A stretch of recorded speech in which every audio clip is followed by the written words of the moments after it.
નમસ્કાર દર્શક મિત્રો, ધ લોકસત્તા શોમાં આપનું સ્વાગત છે। અમેરિકન પ્રમુખ ડોનાલ્ડ ટ્રમ્પે રશિયા પાસેથી ક્રૂડ ઓઇલની ખરીદી કરવા બદલ ભારત પર વધારાનો 25% ટેરિફ લગાવ્યો છે। આ નવા ટેરિફ સાથે હવે ભારત પર કુલ 50% ટેરિફ લાગુ થયો છે, જે 27 ઓગસ્ટથી એટલે કે આજથી અમલમાં આવી ગયો છે। આ નિર્ણયને કારણે ભારતની નિકાસ પર ગંભીર અસર થવાની શક્યતા છે। આ પગલાને વૈશ્વિક વેપારમાં આર્થિક સ્વાર્થની રાજનીતિ તરીકે જોવામાં આવી રહ્યું છે, જ્યારે દરેક દેશ પોતાના હિતોને પ્રાધાન્ય આપી રહ્યો છે। ટ્રમ્પના આ નિર્ણયના અમલ પહેલા વડાપ્રધાન નરેન્દ્ર મોદી ગુજરાતમાં એક કાર્યક્રમમાં ઉપસ્થિત રહ્યા હતા। આ દરમિયાન તેમણે જે વાત કરી તેમાં મોટા ભાગની વાત ભારતીય અર્થતંત્ર અને આત્મનિર્ભર ભારત સાથે સંકળાયેલી હતી। પીએમ મોદીએ જણાવ્યું કે આજે દુનિયામાં આર્થિક સ્વાર્થની રાજનીતિ છે। બધા પોતપોતાનું કરવામાં લાગ્યા છે। અમે બહુ સારી રીતે જોઈ રહ્યા છીએ। આપણા પર દબાણ વધી શકે છે, પરંતુ અમે તેને સહન કરી લઈશું। તેમણે સ્પષ્ટ કર્યું કે આત્મનિર્ભરતા અને સ્વદેશી જ વિકસિત ભારતના નિર્માણનો પાયો છે। તેમણે કહ્યું કે ભારતે આત્મનિર્ભરતાને વિકસિત રાષ્ટ્ર બનાવવાનો પાયો બનાવ્યો છે। આ ત્યારે જ શક્ય છે જ્યારે આપણા ખેડૂતો, માછીમારો, પશુપાલકો અને ઉદ્યોગ સાહસિકો મજબૂત હોય।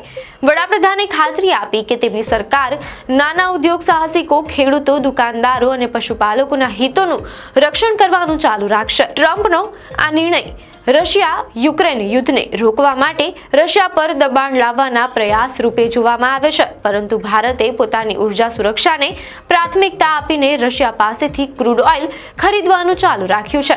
પીએમ મોદીનું સંબોધન સ્પષ્ટ કરે છે કે ભારત આવા બાહ્ય દબાણો સામે ઝૂકવાને બદલે પોતાના આંતરિક શક્તિઓને મજબૂત કરવા પર ધ્યાન કેન્દ્રિત કરશે। આ પરિસ્થિતિ ભવિષ્યમાં ભારતની આર્થિક નીતિઓ અને આંતરરાષ્ટ્રીય સંબંધોની દિશા નક્કી કરશે। વડાપ્રધાન નરેન્દ્ર મોદીએ અમદાવાદની ધરતી પરથી એક કાર્યક્રમમાં સંબોધન કરતા કહ્યું કે નાના ઉદ્યોગ સાહસિકો અને ખેડૂતોનું કલ્યાણ મારા માટે ખૂબ જ મહત્વપૂર્ણ છે। અમે તેમના હિતોનું નુકસાન થવા નહીં દઈએ। આ નિવેદન એવા સમયે આવ્યું છે જ્યારે ભારત પર આંતરરાષ્ટ્રીય સ્તરે આર્થિક દબાણ વધી રહ્યું છે। અમેરિકા દ્વારા 50% ટેરિફ લાદવાના ચિંતાજનક સમાચાર વચ્ચે મીડિયા અહેવાલો અનુસાર બે મોટી રેટિંગ એજન્સીઓ S&P અને ફિચ એ ભારતના અર્થતંત્ર પર પોતાનો વિશ્વાસ વ્યક્ત કર્યો છે। ફિચના અહેવાલ મુજબ અમેરિકન ટેરિફમાં વધારાની ભારતીય જીડીપી પર બહુ ઓછી અસર થશે, કારણ કે ભારતીય જીડીપીમાં અમેરિકામાં થતી નિકાસનો હિસ્સો માત્ર 2% જેટલો જ છે। ફિચનો અંદાજ છે કે નાણાકીય વર્ષ 2025થી 26માં ભારતનો જીડીપી ગ્રોથ રેટ 6.5% રહેશે। બીજી તરફ S&P ગ્લોબલે 18 વર્ષ પછી ભારતનું રેટિંગ વધારીને BBB કર્યું છે, જે દર્શાવે છે કે ભારત દુનિયાના સૌથી મજબૂત અર્થતંત્રોમાંથી એક છે, જેનો અર્થ છે કે હવે ભારત આર્થિક રીતે વધુ મજબૂત અને રોકાણ માટે વધુ સુરક્ષિત દેશ છે।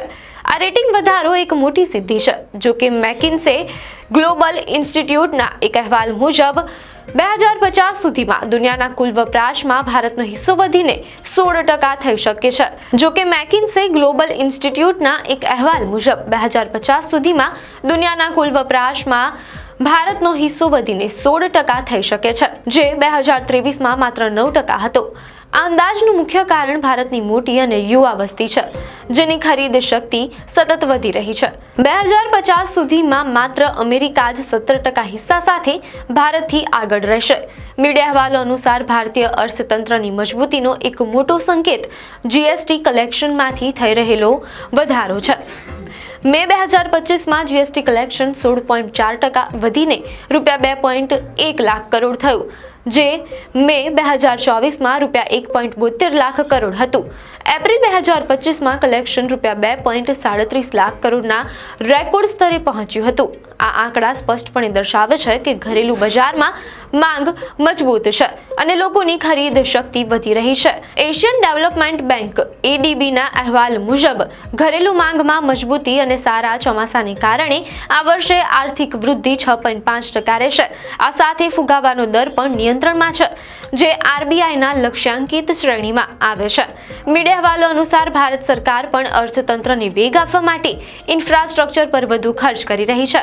2025થી 26ના બજેટમાં નાણાં મંત્રીએ ઇન્ફ્રાસ્ટ્રક્ચરના વિકાસ માટે રાજ્યોને વગર વ્યાજે ₹1.5 લાખ કરોડ સુધીની લોન આપવાની જાહેરાત કરી હતી. નિષ્ણાંતોનું માનવું છે કે ચીન જેવા દેશો સાથે સ્પર્ધા કરવા માટે જમીન, પાણી અને વીજળી જેવા ક્ષેત્રોમાં સુધારા હજુ પણ જરૂરી છે, જેના પર સરકાર ધ્યાન આપી રહી છે. આ તમામ પરિબળો દર્શાવે છે કે વૈશ્વિક વેપારમાં પડકારો હોવા છતાં ભારતીય અર્થતંત્રની આંતરિક શક્તિઓ તેને મજબૂત બનાવી શકે છે. આપને માહિતી સારી લાગી હોય તો વિડીયોને લાઇક અને શેર કરજો, ચેનલને સબસ્ક્રાઇબ કરજો.